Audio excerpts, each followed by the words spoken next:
Hey, bem-vindos a mais um episódio de Shutdown. Este aqui está a ser gravado num sítio diferente, mas não sei, estou a dizer isto porque podem ter reparado no som estar ligeiramente diferente, mas acho que fiz aqui o meu melhor para manter isto mais ou menos igual. Neste episódio vamos falar sobre o apagão que afetou Portugal na passada segunda-feira, Portugal, Espanha e França. Vamos falar também um bocadinho mais sobre os casos que falamos no episódio anterior, portanto, estes antitrust cases que consideram a Meta e o Google como monopólios e quais é que poderão ser os outcomes, aqui sim, os tais remedies para resolver este problema que a Google criou, principalmente a Google, a si própria, como é que isto vai fazer a internet mudar, porque certamente vai mudar muita coisa.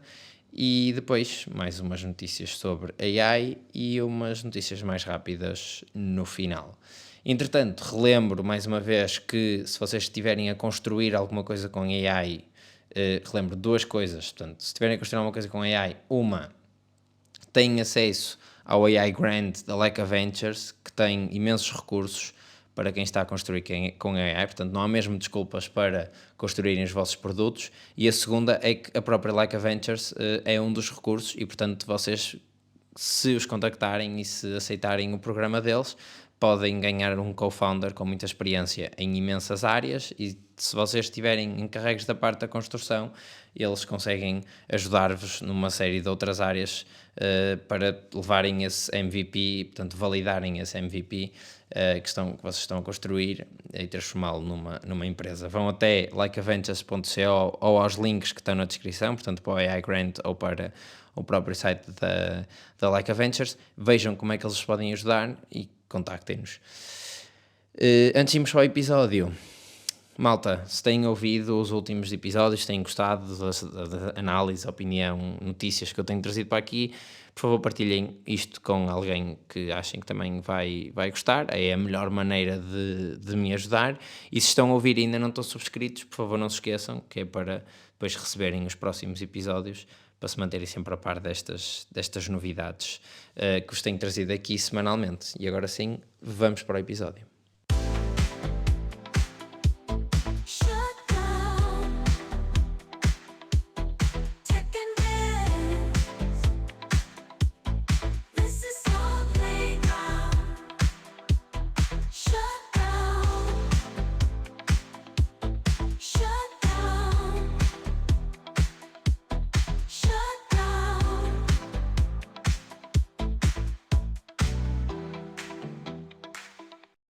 Então, na passada segunda-feira, dia 28 de Abril, a Europa tem um dos maiores apagões até à história. Quando eu digo Europa, digo Portugal, Espanha e França, foram os países que foram principalmente afetados. Este apagão vem de um problema numa linha elétrica espanhola e que depois se espalhou esse problema para a França e para Portugal. E como é que isto aconteceu? Portanto, como e porque é que um problema em Espanha se espalha para Portugal. Portanto, Portugal tem uma percentagem de produção renovável, quer seja eólicas, quer seja hidroelétrica, bastante alta. Anda ali sempre por volta dos 50% do consumo anual de energia elétrica, ou seja, não conta energia a combustíveis fósseis, é feita a partir de produção renovável. O que acontece é que muitas das vezes essa produção é intermitente, ou seja, nem sempre há vento suficiente para garantir que a produção é suficiente para a oferta, desculpem, que a oferta, portanto a produção é suficiente para a procura que existe, e nos momentos em que há depois uma série de mudanças na procura ou mudanças na oferta de produção, o que normalmente se faz é ou ativar as centrais elétricas, e que são centrais termoelétricas, portanto, no fundo, queimam combustíveis fósseis para produzir energia elétrica, que depois é utilizada que é injetada na rede, ou então compram energia a outros países, que era esse o caso. No momento do apagão, portanto às 11h30 da manhã mais ou menos, Portugal estava a importar cerca de 1/3 da sua energia de Espanha, porque era mais barata do que ligar as centrais elétricas portuguesas. Ou seja, seria necessário lá está, de fazer este equilíbrio da produção renovável com produção não renovável e, portanto, estavam a comprar energia vinda de Espanha. O que acontece é que depois há um problema que ainda não se apurou a causa finalíssima de qual é que foi esse problema, mas pensa-se que terá sido uma alteração da frequência da energia, portanto, da eletricidade, por causa de alterações climatéricas. Ou seja, uma variação grande de temperatura fez variar a frequência, ou seja, fez variar as propriedades dos materiais que conduzem a energia e depois, nomeadamente, a condução, portanto, a resistência desse material, e isso fez com que o output de energia tivesse diferenças essas que fizeram com que as centrais elétricas espanholas e depois todas as outras que estavam ligadas em série umas às outras se fossem desligando quase que como uma a uma, como que acontece em nossas casas. Portanto, quando há um problema no frigorífico e o quadro vai abaixo, o que ele está a fazer no fundo é a mandar tudo abaixo para prevenir que os outros eletrodomésticos, digamos assim, sofram com o problema do frigorífico. Foi isso que aconteceu, portanto, houve esse problema, as centrais em Espanha começaram a desligar-se, depois isso alastrou-se para Portugal. Portugal tinha, lá está, um terço, portanto era uma percentagem bastante relevante a vir de Espanha. Quando as centrais em Portugal, as que estavam a ser alimentadas por Espanha, desligam, leva também a desligar as outras todas, porque a oferta de energia para a procura que estava a existir era muito baixa. Em França, principalmente no sul de França, também foi afetado e depois deve ter havido algum tipo de barreira ou o facto de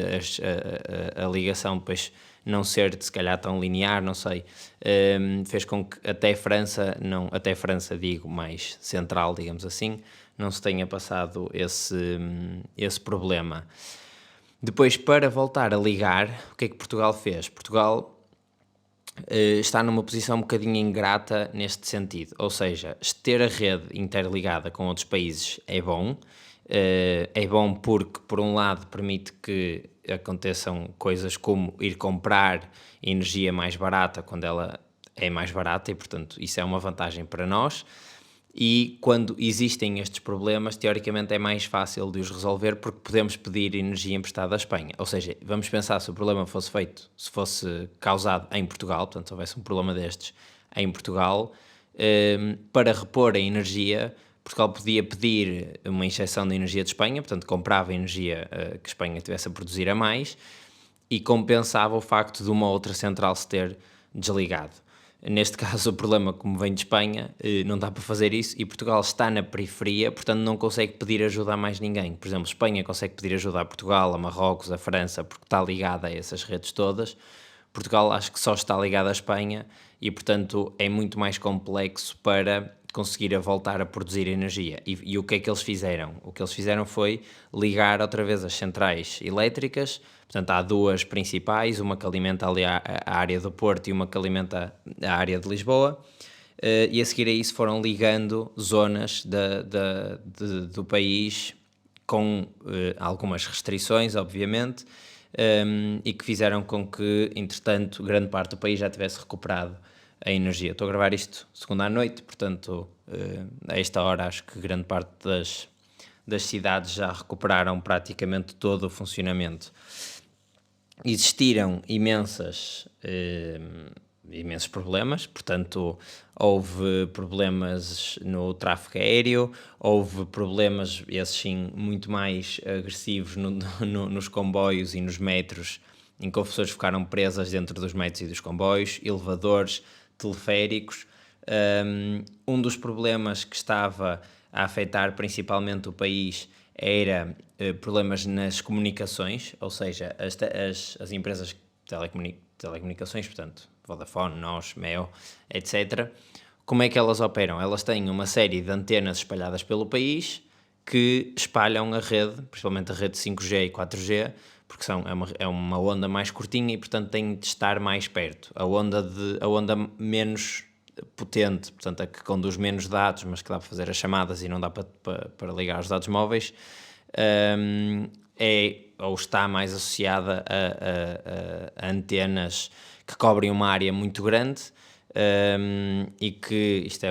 só um facto interessante, que é essas antenas o que fazem é estão organizadas em células e que, portanto, cada antena tem a sua área. Agora, obviamente que já há alguma sobreposição dessas antenas, porque se uma for abaixo é preciso na mesma garantir que e não existe uma zona que fica sem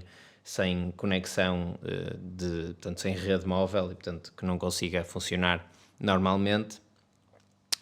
E o que acontece é que essas redes, como estavam organizadas em células, é daí que vem o nome cell phone em inglês. Pronto, fica aqui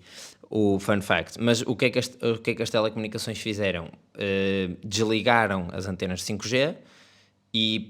ou melhor, desligaram a parte das antenas que emite o sinal 5G para poupar alguma bateria. Muitas destas antenas têm baterias que duram 1 ou 2 dias, não será muito mais que isso. E restringiram também a utilização de dados móveis para garantir que pelo menos as pessoas não ficavam sem comunicações, mas que conseguiam garantir isso com alguma facilidade. Semáforos também ficaram desligados, portanto muita confusão nas estradas, e basicamente foi isso, ou seja, houve ali uma perda económica gigante, ainda não há números, portanto por acaso gostava de saber se já alguém tinha feito uma estimativa de quanto é que se perdeu, porque muitas das empresas fecharam não só porque as pessoas não conseguiam chegar aos trabalhos, mas também porque as próprias fábricas e mesmo empresas de serviços que estão dependentes das pessoas trabalharem nos computadores não tinham energia para carregar os computadores, portanto houve uma série de empresas que fecharam e a malta aproveitou para tirar férias nesse dia. Que outros desastres blackouts é que aconteceram assim também por causa das redes estarem ligadas? Eu tenho aqui 2. Em 2003 houve um problema com uma power line entre a Itália e a Suíça e causou um apagão na Itália toda. Todo o país ficou sem luz durante 12 horas. E depois em 2006 houve um power overload, portanto uma produção excessiva de energia por parte da Alemanha e que causou, este é muito mais interessante, e que causou instabilidade e alguns apagões em regiões como Portugal e Marrocos. Portanto, todos aqueles países à volta da Alemanha foram afetados e isto chegou até Portugal. Como eu estava a dizer no início, o facto de termos as redes interligadas é bom porque traz algumas vantagens, principalmente esta questão de, para resolver, conseguem importar energia de fora e é possível, lá está, depois se um país está a produzir demasiada energia, outro está a precisar de energia, é possível fazer estas trocas. Mas por outro lado acontecem estes efeitos em que o problema num país se espalha para os países vizinhos e nós, como somos um país periférico da Europa, acabamos por levar por tabela aqui pelo problema de nossos hermanos na sua rede elétrica. E acho que é isto em termos de apagão. Vamos para o próximo tema. O próximo tema é um apanhado ou um extra do tema que falamos a semana passada, portanto, os casos de comportamento monopolístico, os antitrust trials que estão a acontecer com a Meta e com a Google, e vamos começar pela Google, porque aqui é onde há mais discussão, digamos assim. Portanto, como eu tinha dito, a Google perdeu os 2 casos e agora vão à parte dos remedy trials, principalmente por causa do search e da sua tecnologia de advertisement. O que é que vai acontecer agora? O governo quer 3 coisas, o governo americano quer 3 coisas, portanto, antes de ir às 3 coisas, o que é que isto significa em termos legais, digamos assim? O que significa é, a Google teve práticas que o transformaram num monopólio e teve práticas que o aproximaram, portanto, teve práticas monopolísticas, digamos assim. Isto faz com que qualquer competição que tente aparecer nessas 2 áreas, portanto, no search e nos search engines ou seja, motores de busca, traduzindo, e no software de publicidade online, não consegue competir porque a Google tem não só um tamanho de mercado gigantesco, como depois conseguiu criar uma série de barreiras e entraves à operação desses new entrants, digamos assim. Portanto, quais é que são as 3 coisas que poderiam resolver, principalmente na parte do search? A do advertisement ainda não se sabe, mas será algo como do advertisement será algo como abrir mais o sistema de advertisement, os Google Ads poderem ser vendidos a outros providers que não seja só o Google, pronto, etc, etc, etc. Mas a do search acho que é mais interessante, até porque é um produto que mais gente contacta. As 3 coisas que eu vou dizer são coisas que é possível identificar-se, porque lá está, são os produtos que são front-facing da Google. Portanto, o primeiro é a Google abrir o search, e depois vou partir cada um deles, mas o primeiro é a Google abrir o search. Muito simplesmente, muito brevemente, é o serviço de search da Google poder ser acedido como uma API, por exemplo, por outras empresas. Portanto, este é o primeiro. O segundo é vender o Google Chrome e, portanto, livrar-se de qualquer forma do Google Chrome, e este acho que é dos mais interessantes para discutir. E o terceiro é acabar com os deals de publicidade que eles têm, com os deals de exclusividade que eles têm, como por exemplo o deal para serem o único motor de busca, ou não é o único, mas o default dos iPhones, ou seja, nós quando usamos o Safari, por exemplo, o motor de busca default é o Google. Isso já tínhamos falado aqui no podcast. Mas então vamos explorar. O terceiro não tem muito que se lhe diga, depois eles continuam a fazer estes comportamentos, ou seja, a fazerem deals de exclusividade com outras plataformas gigantescas, e portanto a distribuição deles e a distribuição das outras junta-se numa coisa que é impossível de combater, não é? Quando eu tenho uma plataforma tão grande como o iPhone e uma plataforma tão grande como o Google Search, eles juntam-se os dois e praticamente dominam de todo o mercado de search mobile. Porque pronto, nos web browsers e assim ainda há mais alguma variação ou variabilidade, mesmo que muito pouca, mas no mobile acaba por dominar, até porque a malta que não usa o Safari provavelmente está a usar o Chrome, e mais uma vez no Chrome o default também vai ser o Google. Mas pronto, este não tem nada que se lhe diga. Houve outro caso que também deu um bocadinho de notícias, que foi o facto da Google estar a tentar fazer um deal com a Samsung para o Gemini ser o chatbot ou LLM default, para vir já instalado como default o software, a app deles do Gemini. Mas pronto, voltando agora aqui ao Search e ao Google Chrome. O Search basicamente é a Google disponibilizar o seu serviço de search, ou seja, não a web page. O que é o produto da Google? É a web page que tem a barra de pesquisa, que todos nós conhecemos. Depois aquilo tem um motor de busca que vai ler as páginas que estão indexadas por eles, ou seja, o que eles fazem é, eles leem toda a internet, portanto, todas as páginas a que conseguem aceder. Algumas não conseguem, mas conseguem aceder a muitas páginas, e as pessoas têm interesse em que eles acedam às páginas deles para depois poderem aparecer no Google, porque, como eu disse no episódio anterior, o search da Google, no fundo, é o front-end da internet, ou seja, é aquilo que a maior parte das pessoas interage quando abre um browser. E, portanto, eles indexam isso tudo, ou seja, guardam, isto passando assim um bocado por um conceito simples, guardam a informação de cada website, o que é que é sobre o que é este website, qual é que é o domínio, qual é que é o conteúdo que tem, guardam isso tudo numa base de dados gigantesca, e depois tem o motor de busca por si só, que é a ligação entre a query que a pessoa faz, portanto a pesquisa que a pessoa faz, e a listagem dos resultados. Depois, entretanto, tem uma série de outros produtos que aparecem lá. Por exemplo, se eu estiver a pesquisar por um produto, vão aparecer as lojas e as listagens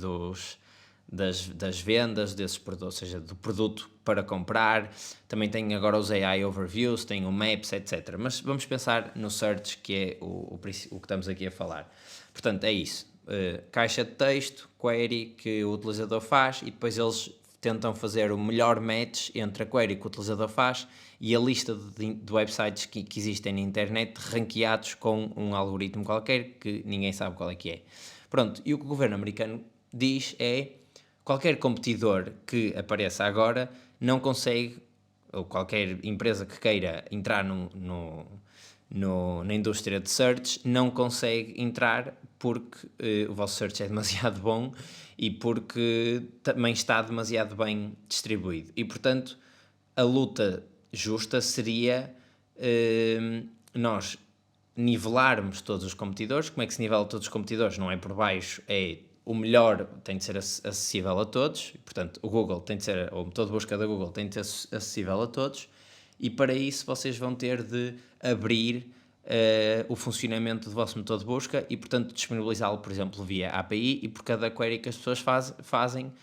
paga-se uma fee. A Perplexity fez uma coisa do género agora, só um à parte. Eu acho que falei disso num dos episódios anteriores. E, portanto, seria uma coisa desse género. Eu tinha uma API, eu enviava só uma mensagem e depois a Google retornava-me uma lista de websites ranqueados de acordo com o algoritmo deles e que deveria ser exatamente a mesma se eu pesquisasse a mesma coisa na página google.com. A Google diz isto é injusto porque nós tivemos 20 anos a trabalhar no melhor algoritmo possível e agora vocês querem que nós disponibilizemos isto e basicamente um engenheiro e um designer são capazes de montar um sistema exatamente igual ao nosso. Pronto. O governo americano diz sim, é exatamente isso que nós estamos a dizer, porque vocês, ou seja, é impossível competir com vocês e nós queremos que haja competição e, portanto, a maneira de competir, como eu tinha dito há bocadinho, é nivelar toda a gente e tirar qualquer tipo de vantagem que vocês tenham. Este é, digamos, o grande problema de chamar a atenção por comportamento monopolístico, é porque depois o governo americano é muito castigador neste sentido. Quando foi com a Microsoft, eles tinham de fazer uma série de vendas também, e a única coisa que aconteceu, ou melhor, o que aconteceu foi, mudou de governo para o George Bush, e durante o governo de George Bush eles resolveram o caso de uma maneira mais fácil, digamos assim, e o que eles tinham de fazer era depois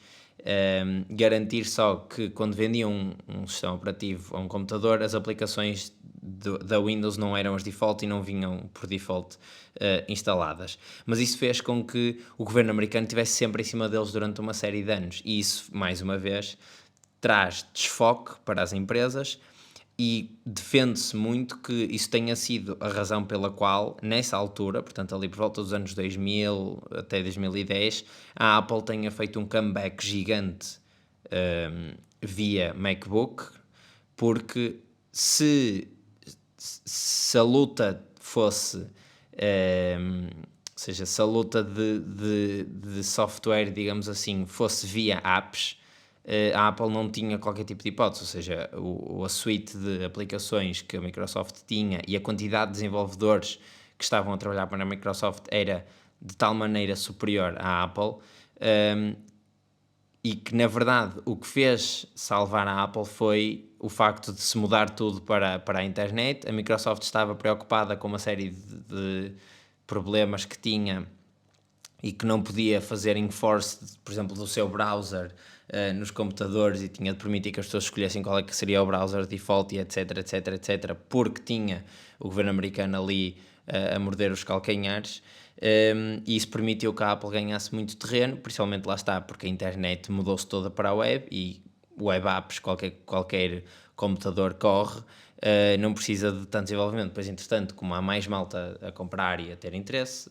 as coisas acabaram por se desenvolver também para os dois. Mas, efetivamente, no início havia uma série gigantesca de programas e de aplicações que eram incompatíveis com Macintosh, incluindo uma série de jogos que não era possível jogar em Macs e que agora muitos deles já dá para jogar. Mas voltando então aqui ao tema, eles querem que o search seja aberto via API, a Google não quer, e há muita gente que defende que, ou melhor, o comentário que se faz é que cerca de 80%, e claro que isto são números assim redondos, contas do guardanapo, mas vá, 80% da performance do search da Google é possível fazer com indexes públicos, ou seja, existem estas bases de dados públicas ou mais ou menos públicas que é possível aceder, faz-se uma interface, faz-se um motor de busca desses índices relativamente rápido e chega-se a 80%. Aqueles 20% extra de qualidade nos resultados que ninguém nunca conseguiu chegar, e é por isso também nunca ninguém conseguiu combater minimamente a Google neste aspecto, é aí que está a grande distinção entre a Google e o resto. Portanto, existe ali qualquer coisa no ranqueamento e no algoritmo de seleção dos próprios sites que pronto, tem mais do que se lhe diga do que propriamente só selecionar a melhor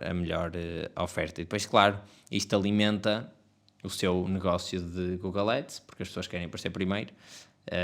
e portanto, pronto, lá está, tem a sua flywheel aqui a rodar. O segundo ponto, ou o terceiro, porque já falamos do terceiro que eu disse, mas pronto, o segundo, que é o do Google Chrome,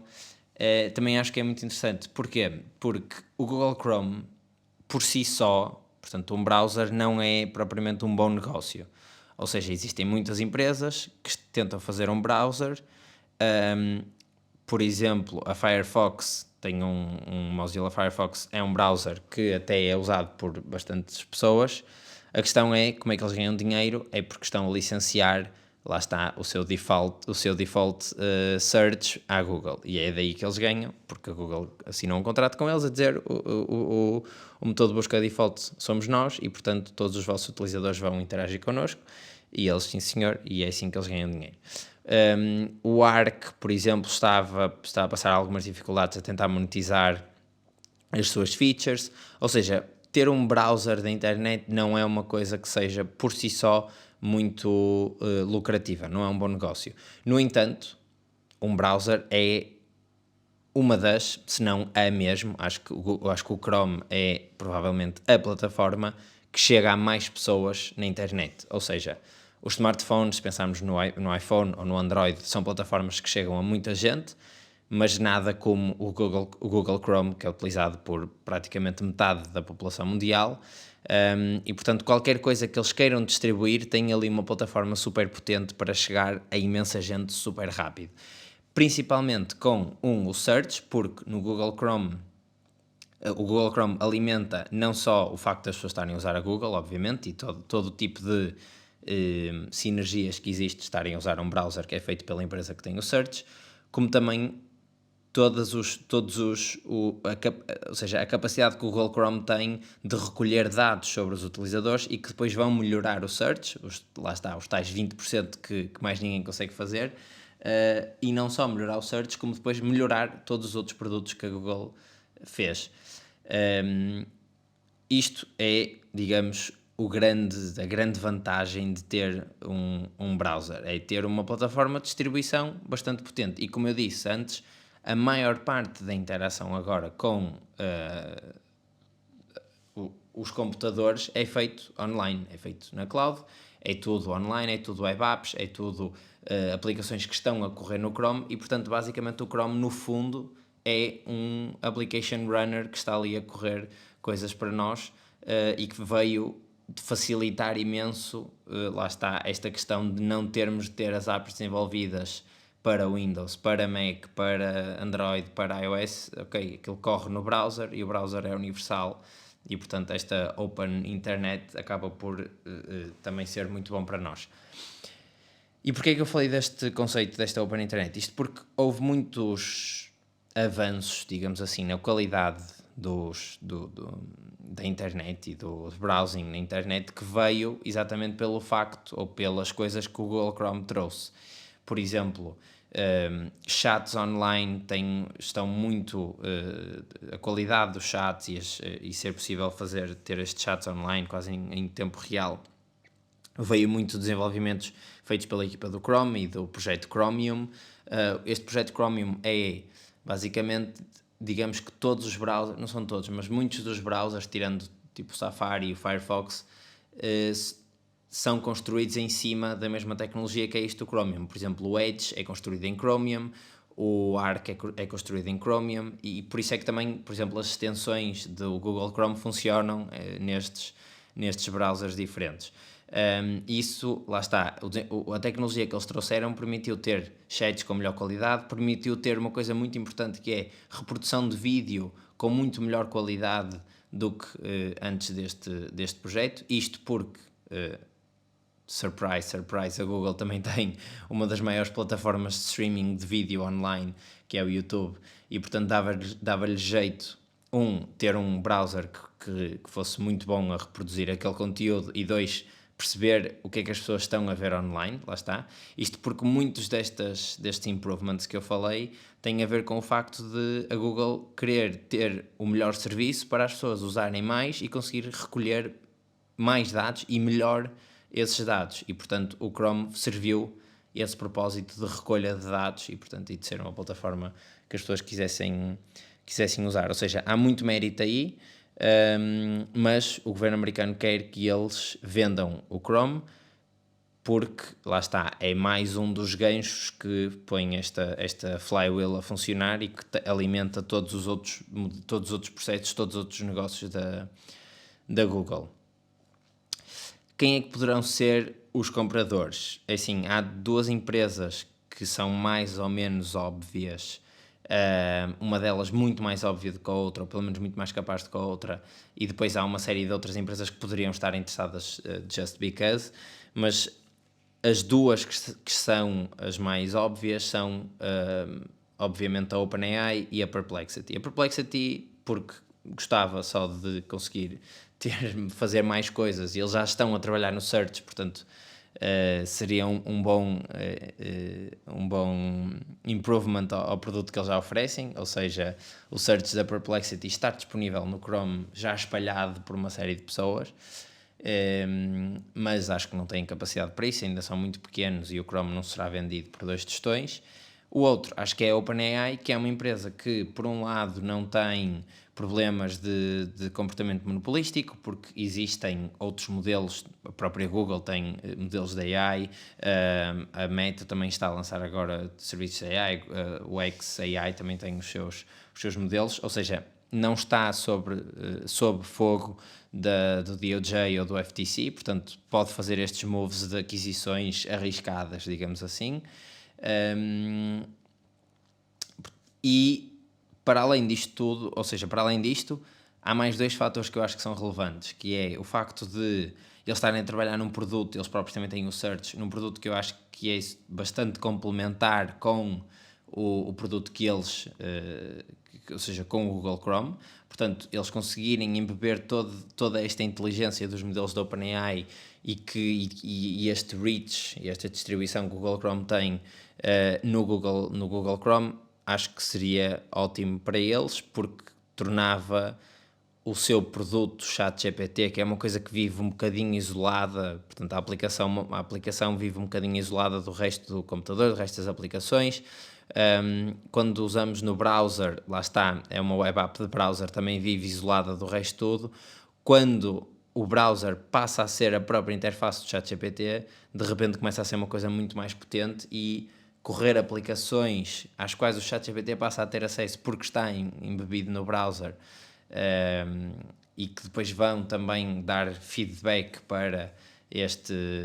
loop de conhecimento e de dados que estão a recolher das pessoas, e aqui, por exemplo, para os modelos, para os agents que são capazes de interagir na internet. Ou seja, há aqui uma série de sinergias que eu veria acontecer e que veria o Sam Altman a querer muito. Este é o primeiro fator. O segundo fator, e está em linha com aquele pensamento deles de nós queremos ter o melhor produto,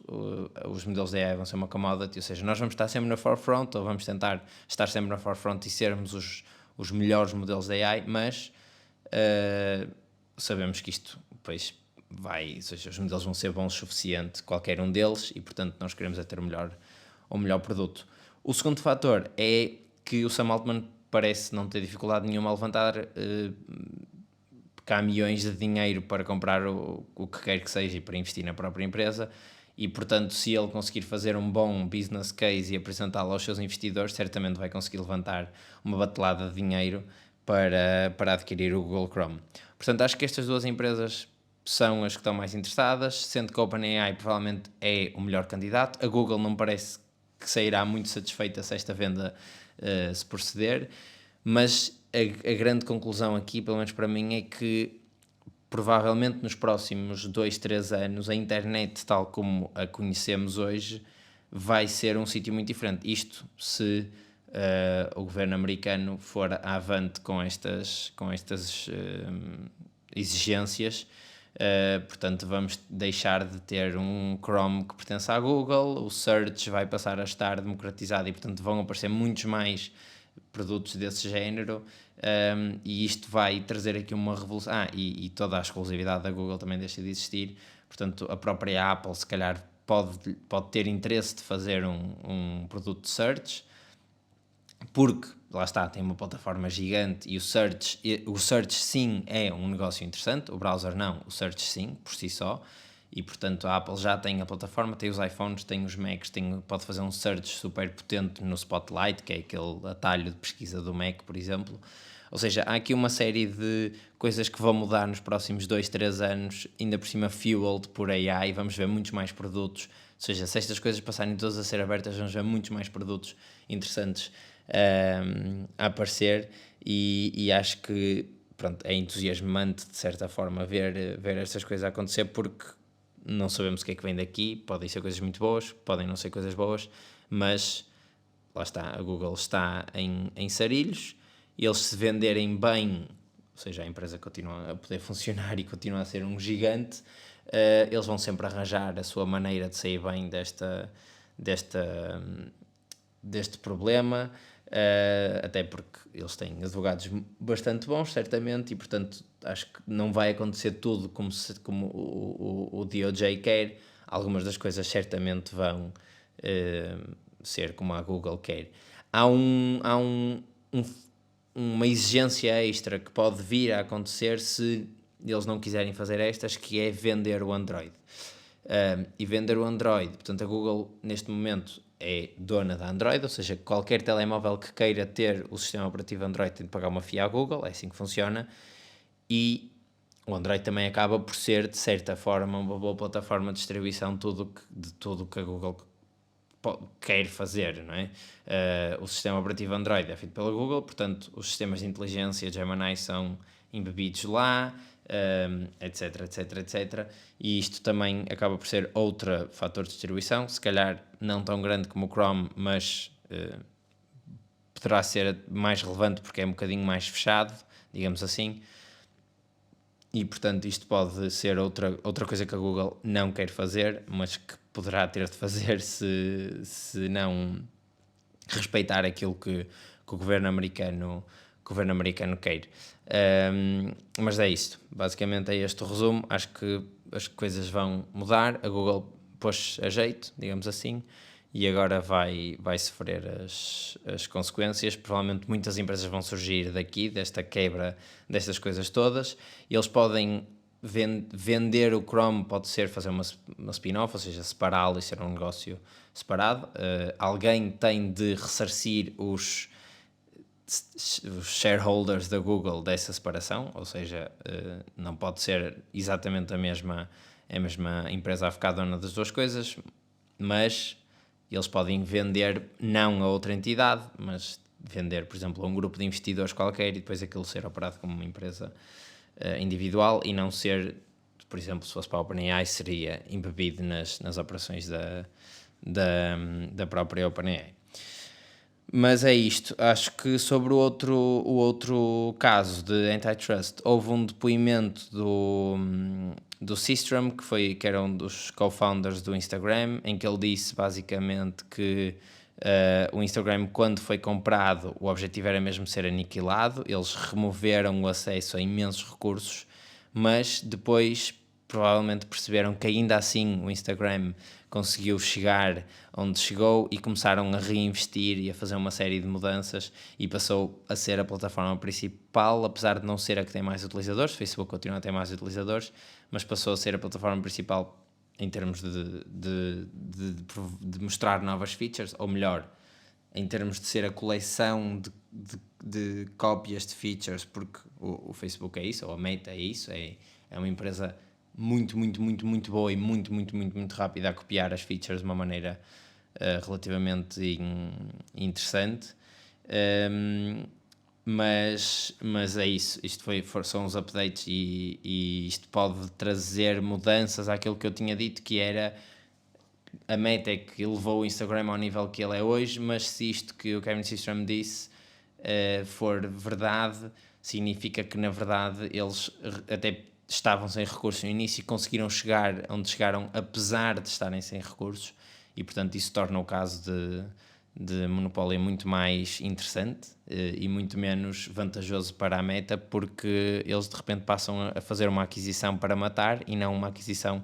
para melhorar, que era daqueles critérios que eu tinha falado.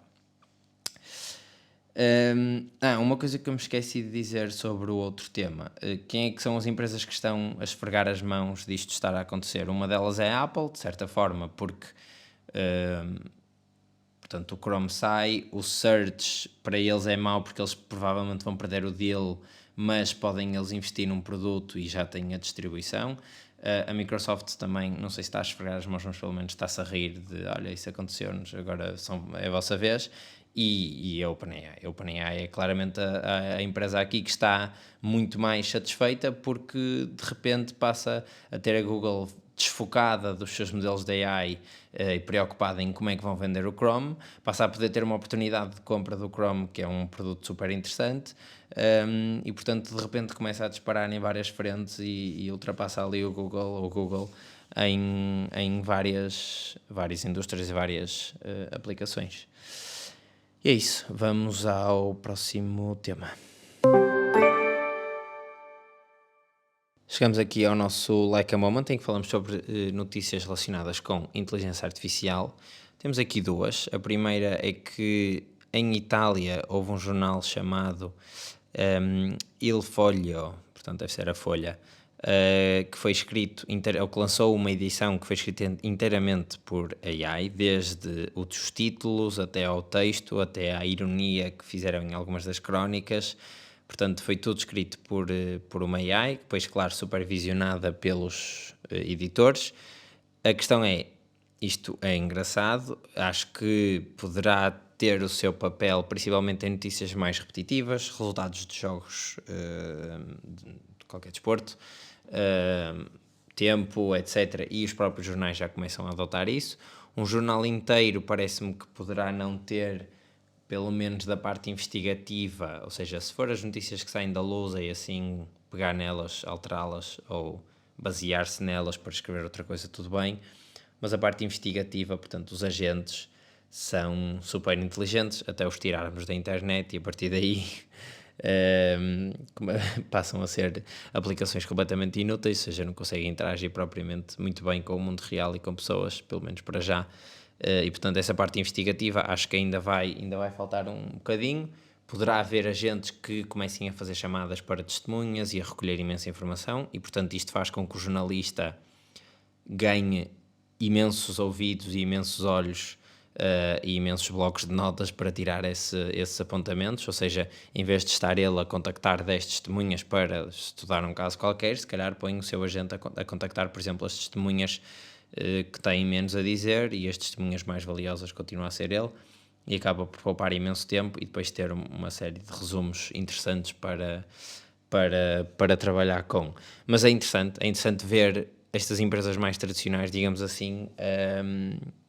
a experimentarem e a ver o que é que sai daqui. O jornal só tinha 4 páginas, era um jornal diário, provavelmente daqueles que se encontram nas estações de metro, etc. Mas lá está, como eu estava a dizer, acho que é interessante e pode vir daqui depois algum tipo de inovação engraçada, porque é aqui que se percebe quais é que são as falhas e os problemas que é necessário resolver. E a segunda é que Donald Trump está all-in em AI e aprovou no dia 23 de abril uma ordem executiva para incluir de alguma forma Artificial Intelligence, portanto a disciplina ou acesso a cursos ou acesso a certificações dentro, ou projetos, dentro do ensino básico, portanto básico e secundário, do K-12, ou seja, do kindergarten até ao 12º ano. Ele basicamente assinou esta ordem como incentivo, depois agora as escolas e os estados é que vão incorporar isto da maneira como acharem melhor, e também tem o trabalho, portanto, de arranjar parcerias com estas instituições privadas, por exemplo, uma OpenAI, para criar algum tipo de incentivos e de programas para ensinar AI nas escolas. Eu acho que é uma ótima medida, assim falando por alto. Depois, em termos de implementação, acho que tem os seus desafios, porque a AI consegue ser, ao mesmo tempo, ultra técnico, mas também bastante casuístico, ou seja, aprender a usar AI não necessita de eu saber como é que os modelos e os LLMs funcionam. Ajuda, de certa forma, mas não necessita saber. E aprender a usar AI mesmo para construir aplicações também não precisa, também não requer que eu saiba como é que estes modelos funcionam. Ou seja, eu saber utilizar as APIs da OpenAI ou saber chamar os modelos da Hugging Face e etc. E conseguir usar isso para criar os meus produtos e os meus wrappers à volta destes modelos, não requer que eu saiba como é que os modelos funcionam, requer sim que saiba como é que eu os sei usar. E muitas das vezes é isto que cria adoção em massa, é isto que cria produtos muito bons, porque mesmo as próprias tecnologias que hoje usamos, ou seja, a malta que faz desenvolvimento de software, há muita tecnologia que usa e cuja base já está muito lá em baixo, muito escondida, mas que as pessoas sabem é utilizar, e vê-se isto também na ciência fundamental e etc. Ou seja, há uma série de aproximações que se podem fazer, por exemplo, para chegar a resultados mais rápidos sem ter de estarmos sempre a deduzir as fórmulas. Estou a dar aqui um exemplo. Mas eu acho que isto é uma coisa que faz todo sentido, principalmente quando se acredita, e quando se acredita com tanta força como o projeto Stargate e etc., que a AI vai ser o futuro, e que se quer investir muito e que se quer que um país desenvolva à volta dessa tecnologia, faz sentido que essa tecnologia esteja presente no ensino, de alguma forma, e o ensino básico e secundário é o que é obrigatório e é o que é o comum a toda a gente, portanto faz sentido estar aí e não só na universidade. Eu suponho que as escolas hão de começar por algo como interagir com a AI da melhor forma, interagir com a AI e com os chatbots, portanto o que é possível fazer, como é que se deve fazer os prompts, etc. E depois também alguma parte ética de o que é que se deve fazer e o que é que não se deve fazer, quais é que são os perigos, como controlar isso. E depois a partir daí, e aqui se calhar em anos mais avançados, começar a permitir que eles os alunos construam coisas com a API. Isto depois levanta uma série de questões éticas de quem é que vai comandar o que é que se aprende sobre a AI, ou seja, que tipos de exercícios é que se pode fazer, esta questão da ética, quem é que define o que é bom, o que é que não é, como é que se usa a AI, mas pronto, isso já são outras questões. O que interessa é que cada vez mais isto está dentro das nossas vidas e, portanto, tal como os alunos, vocês não precisam de saber como é que funcionam as LLMs, basta saberem como as utilizar para construírem um produto fantástico e que depois podem pedir ajuda à Laika Ventures para transformar esse produto numa empresa e chegarem a sucesso financeiro e económico a partir dessa empresa. Portanto, se vocês têm este bichinho de construir produtos com AI e produtos que principalmente aumentem a capacidade humana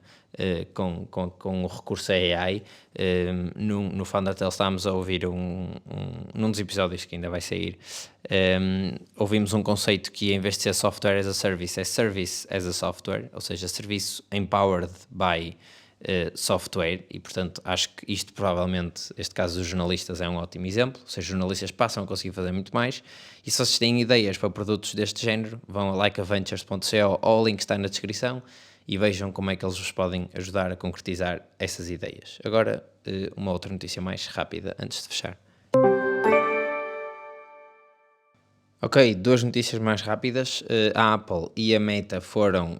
as primeiras empresas multadas pelo Digital Markets Act. Não sei se isto é um grande mérito, mas pronto. O Digital Markets Act é, digamos, a regulação que controla o funcionamento de empresas digitais, principalmente estas Big Tech, aqui na União Europeia. E a Apple foi multada em 500 milhões de euros e a Meta em 200 milhões de euros. A Apple foi por causa das restrições às App Stores e a Meta foi por causa dos seus modelos de Pay or Consent, ou seja, se vocês quiserem usar um serviço que não tem ads personalizados, têm de pagar por isso, se não, têm de consentir ou não usar a aplicação. Pronto, isso, pelos vistos, não é possível de acordo com o Digital Markets Act. Acho que a principal questão aqui é estas empresas vão só aceitar estas multas que, face à revenue delas de bilhões, acabam por não ser nada e, portanto, vão continuar a fazer isso porque o facto de fazerem isso traz mais dinheiro do que não fazerem isso. Portanto, fazerem isso, aceitar as multas é mais vantajoso do que fazerem isso, ou então se estas multas depois vão escalar e vão mesmo chegar a proibições. A segunda é que saiu uma notícia no Wall Street Journal que diz que as 19 famílias mais ricas dos Estados Unidos acumularam $1 trilhão, portanto 1.000 milhões de dólares, em 2024. Isto, só para termos uma noção, é mais do que o PIB da Suíça, ou seja, tudo o que a Suíça produz num ano foi acumulado apenas por 19 famílias em 2024. Estão lá, obviamente, os bilionários, tipo Warren Buffett, Mark Zuckerberg, Jeff Bezos, etc. E, portanto, isto mostra alguma da desigualdade que existe nos Estados Unidos e que está por trás de muito do desagrado político que está lá a acontecer.